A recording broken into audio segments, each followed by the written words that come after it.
School കായികമേള വാർത്തകളിലേക്കാണ്. തലസ്ഥാനത്ത് നടക്കുന്ന സംസ്ഥാന സ്കൂൾ ഒളിമ്പിക്സ് ഇന്ന് സമാപിക്കും. 100 മീറ്റർ റിലേ മത്സരങ്ങളും 400 മീറ്റർ ഓട്ട മത്സരങ്ങളും അടക്കം 16 ഫൈനലുകളാണ് ഇന്ന് നടക്കാനുള്ളത്.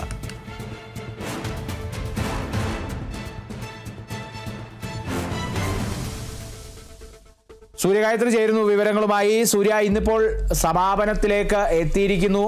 ഇത്തവണ തിരുവനന്തപുരത്തിന് തന്നെ കപ്പ്, ആദ്യ സ്വർണ്ണക്കപ്പ് തിരുവനന്തപുരം തന്നെ ഉയർത്തുകയാണ്. അതോടൊപ്പം അടുത്ത സ്കൂൾ ഒളിമ്പിക്സ് കണ്ണൂരിൽ കൂടിയാണ്. ആ പ്രഖ്യാപനം കൂടി വിദ്യാഭ്യാസ മന്ത്രി നടത്തിയിരിക്കുന്നു. ഇന്നിപ്പോൾ ഈ തിരുവനന്തപുരത്തിൻ്റെ ഈ ഒരു വിജയം ഉറപ്പിച്ചിരിക്കുന്നു. തിരുവനന്തപുരം അല്ലെങ്കിൽ 1ാം സ്ഥാനം, 2ാം സ്ഥാനം, 3ാം സ്ഥാനം എന്നുള്ളതൊക്കെ നമുക്ക് ഏകദേശം വ്യക്തമായിരിക്കുന്നു. ഇനിയുള്ള മത്സരങ്ങളൊക്കെ ആർക്കൊക്കെ പോയിന്റ് കൂട്ടിക്കൊടുക്കുന്ന മത്സരങ്ങളാണ് സൂര്യ? കാലദാസ്, ഇന്ന് ഇതുവരെ ഇപ്പോൾ 1819 പോയിന്റാണ് തിരുവനന്തപുരത്തിനുള്ളത്. 874 പോയിന്റ് 2ാം സ്ഥാനത്തുള്ള തൃശ്ശൂരിനും 847 പോയിന്റ് കണ്ണൂരിനുമുണ്ട്. ഇതിലിപ്പോൾ ഓവറോൾ പട്ടം അത് തിരുവനന്തപുരം സ്വന്തമാക്കി കഴിഞ്ഞു. കായികമേളയുടെ തുടക്കം മുതൽ, ആദ്യ ദിനം മുതൽ തന്നെ എതിരാളികളില്ലാതെ തലസ്ഥാന നഗരി ഇങ്ങനെ മുന്നേറി പോരുകയായിരുന്നു. ആ പോയിന്റിൽ ഇനി അതിനേക്കാൾ മേലെ ഇനി പോയിന്റ് വരില്ല എന്നുള്ളതാണ്. അതുകൊണ്ട് തന്നെ കായികമേളയിലെ ആദ്യത്തെ സ്വർണ്ണക്കപ്പ് അത് ആരുടെ കയ്യിലെത്തും, അത് ആതിഥേയരുടെ കയ്യിൽ തന്നെ ഉണ്ടാകും എന്നുള്ള കാര്യം ഇപ്പോൾ ഉറപ്പിച്ച് പറയാൻ സാധിക്കും. മറ്റൊന്ന്, തൃശ്ശൂരും കണ്ണൂരും തമ്മിൽ 874 പോയിന്റ് 2ാം സ്ഥാനത്തുള്ള തൃശ്ശൂരിനുണ്ട്. 847 പോയിന്റാണ് കണ്ണൂരിനുള്ളത്. ഇനിയും ഇപ്പോൾ ഫൈനൽ മത്സരങ്ങൾ ബാക്കി നിൽക്കുകയാണ്. അതിൽ ഒരുപക്ഷെ പോയിന്റിൽ മാറ്റം വന്നേക്കാം എന്നുള്ളതാണ്.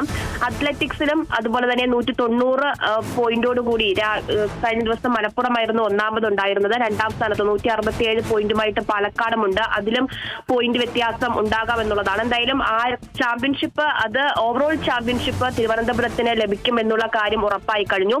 അതുപോലെ തന്നെ അത്ലറ്റിക് മീറ്റ് ചാമ്പ്യൻ സ്കൂൾ അത് ഇത്തവണയും മലപ്പുറത്തിന്റെ ഐഡിയൽ കടകശ്ശേരി സ്വന്തമാക്കും എന്ന കാര്യവും ഉറപ്പിച്ചു കഴിഞ്ഞു. ഇന്നിപ്പോൾ മത്സരങ്ങൾ നടക്കുന്നുണ്ട്. അപ്പോഴും 2ഉം 3ഉം സ്ഥാനത്തുള്ള സ്കൂളുകൾ ഇന്നിപ്പോൾ എല്ലാ മത്സരങ്ങളിലും മുഴുവൻ പോയിന്റ് നേടിയാൽ പോലും കടകശ്ശേരിയെ മറികടക്കാൻ കഴിയില്ല എന്നുള്ളതാണ്. ഐഡിയൽ കടകശ്ശേരി ആ പട്ടം നിലനിർത്തി കഴിഞ്ഞു. തുടർച്ചയായിട്ട് 4ാമത്തെ പ്രാവശ്യമാണ് ഐഡിയൽ കടകശ്ശേരി ചാമ്പ്യൻഷിപ്പ് സ്കൂൾ പട്ടം സ്വന്തമാക്കുന്നത് എന്നത് കൂടി പറയേണ്ടതായിട്ടുണ്ട്.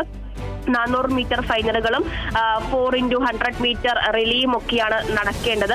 തിരുവനന്തപുരത്തെ സംബന്ധിച്ചിടത്തോളം ഗെയിംസ് മത്സരങ്ങളാണ് തിരുവനന്തപുരത്തിന് പോയിന്റ് കൂട്ടി നൽകിയത്. അത്ലറ്റിക് മത്സരങ്ങളിലൊക്കെ മലപ്പുറം പാലക്കാടും തമ്മിലുള്ള വലിയ പോരാട്ടമാണ് നമ്മൾ കഴിഞ്ഞ ദിവസങ്ങളൊക്കെ കണ്ടിട്ടുണ്ടായിരുന്നത്. ആദ്യ ദിനങ്ങളിലെ ഗെയിംസും അതുപോലെ തന്നെ നീന്തലിൽ ഒരു എതിരാളികളും തിരുവനന്തപുരത്തിന് ഉണ്ടായിരുന്നില്ല എന്നുള്ളതാണ്. 649 പോയിന്റാണ് നീന്തൽക്കുളത്തിൽ നിന്ന് തിരുവനന്തപുരം സ്വന്തമാക്കിയിട്ടുണ്ടായിരുന്നതാണ്. തിരുവനന്തപുരത്തിന്റെ പോയിന്റ് അത് ഏറെ ദൂരം പോവാൻ വേണ്ടി സാധിച്ചിട്ടുണ്ടായിരുന്നത്. നീന്തലിൽ റെക്കോർഡുകൾ ഉള്ള, അല്ലെങ്കിൽ നീന്തലിൽ ഏറ്റവും മികച്ച സ്കൂളുകളുടെ പട്ടികയിൽ ഉള്ളതും തിരുവനന്തപുരം ജില്ലയിലെ സ്കൂളുകളാണ് എന്നുള്ള കാര്യം എടുത്തു പറയണം. കഴിഞ്ഞ വർഷവും നീന്തലിൽ വലിയ നേട്ടം സ്വന്തമാക്കാൻ ജില്ലയ്ക്ക് കഴിഞ്ഞിട്ടുണ്ടായിരുന്നു. എന്തായാലും ഒരുപാട് റെക്കോർഡുകൾ കൂടി ലഭിച്ച ഒരു കായികമേളയായിരുന്നു ഇത്തവണ. 11 റെക്കോർഡും 3 റെക്കോർഡ് ബ്രേക്കിംഗ് പെർഫോമൻസും ഇത്തവണ ഉണ്ടായി എന്നുള്ളത് പറയണം. അക്വാട്ടിക്കിലാണെങ്കിൽ 16 റെക്കോർഡുകളും 4 റെക്കോർഡ് ബ്രേക്കിംഗ് പെർഫോമൻസും ഉണ്ടായി.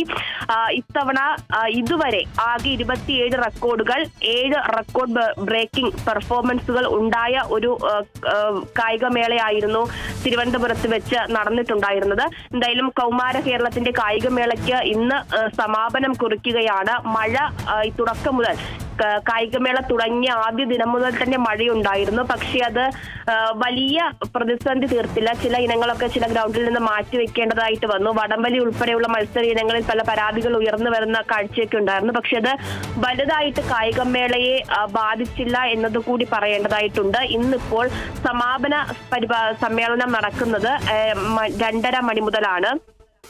വൈകിട്ട് 4-നാണ് തിരുവനന്തപുരം യൂണിവേഴ്സിറ്റി സ്റ്റേഡിയത്തിൽ സമാപന ചടങ്ങിൽ വെച്ചാണ് ഓവറോൾ ട്രോഫി നൽകുന്നത്. 2:30-ക്ക് മീഡിയ അവാർഡുകളും മറ്റ് പുരസ്കാരങ്ങളും വിതരണം ആണ് നടക്കുന്നത്. 4-നാണ് ഔദ്യോഗികമായിട്ടുള്ള സമാപന പരിപാടി തുടങ്ങുന്നത്.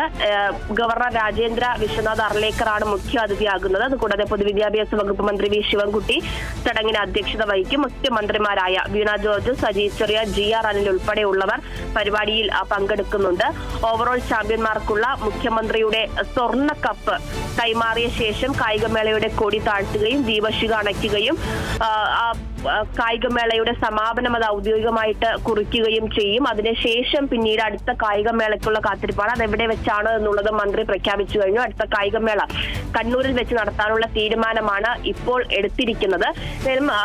കായികമേളയുടെ ചരിത്രത്തിൽ ആദ്യമായിട്ടാണ് ഒരു സ്വർണ്ണക്കപ്പ് അത് വിജയികൾക്ക് നൽകുന്നത്. 117 പവന്റെ മുഖ്യമന്ത്രിയുടെ പേരുള്ള സ്വർണ്ണക്കപ്പ് അത് ആർക്ക് ലഭിക്കും എന്നുള്ളതായിരുന്നു തുടക്കം മുതലേ ഉള്ള ചോദ്യം. എന്തായാലും ആ സ്വർണ്ണക്കപ്പ് അത് ആതിഥേയരുടെ കയ്യിൽ തന്നെ പോകും എന്ന കാര്യം ഉറപ്പുവന്നിട്ടുണ്ട്.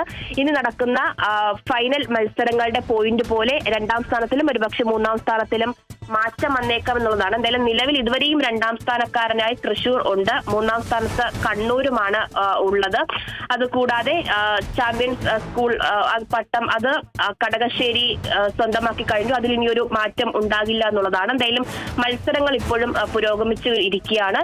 4 മണിക്കാണ് സമാപന സമ്മേളനം. അതോടുകൂടി 67ാമത് സംസ്ഥാന സ്കൂൾ കായികമേളയ്ക്ക് സമാപനമാകും. അടുത്ത കായികമേള അത് കണ്ണൂരിൽ വെച്ചാണ് എന്നുള്ളതാണ് മന്ത്രി ഇപ്പോൾ അറിയിച്ചിരിക്കുന്നത്. ശരി, തലസ്ഥാനത്ത് നടക്കുന്ന സംസ്ഥാന സ്കൂൾ ഒളിമ്പിക്സ് ഇന്ന് സമാപിക്കുകയാണ്. ചില മത്സരങ്ങളുടെ ഫൈനലുകളൊക്കെ തന്നെയാണ് ഇപ്പോൾ പുരോഗമിച്ചുകൊണ്ടിരിക്കുന്നത്. ഓവറോൾ സ്ഥാനത്തൊക്കെ കൃത്യമായി തിരുവനന്തപുരം ആധിപത്യം സ്ഥാപിച്ചു കഴിഞ്ഞു. തിരുവനന്തപുരം 1ാം സ്ഥാനം ഓവറോൾ കിരീടം ഉറപ്പിച്ചു കഴിഞ്ഞു.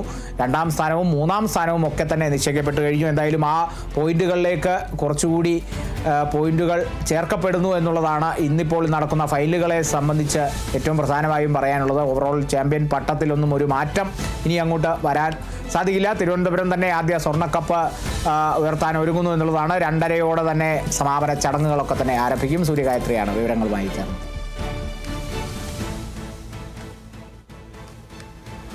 തിരുവനന്തപുരം മുടവൂർ പാറയിൽ സ്കൂൾ ബസ്സിന് പിന്നിൽ മിനി ലോറി ഇടിച്ച വിദ്യാർത്ഥി